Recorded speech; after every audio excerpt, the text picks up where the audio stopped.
Il-Qorti Kostituzzjonali ċaħdet it-talba l-ħelsien mill-arrest ta' priġunier marit bil-Kliwi.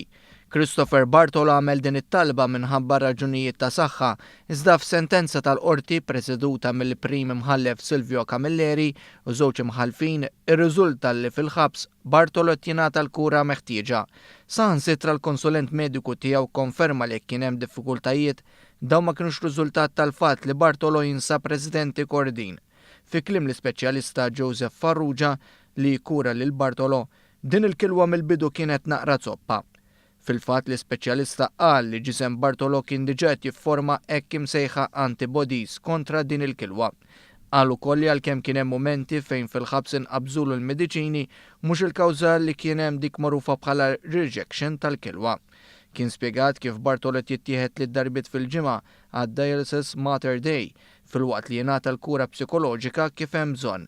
Fis-sentenza tagħhom l-imħalfin qalu li għalkemm irriżulta li seta' kien hemm perjodu qasir ta' adattament mill-awtoritajiet tal-ħabs, illum dawn aġġustaw ruħhom għal kollox.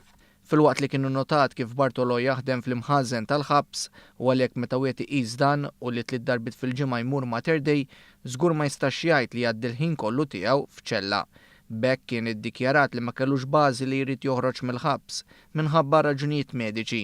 Il-qorti qalet ukoll li lanqas hu sostenibbli l-argument tal-preżunzjoni tal-innoċenza ġala darba rikorrent ammetta l-akkużi kontra tiegħu u l-appell huwa limitat għall piena.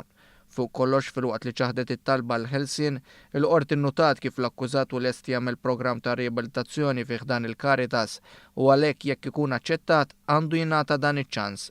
Bartolo qed jappella minn sentenza ta' possess u traffikar ta' droga fejn wara li ammetta kien weħel 5 snin ħabs.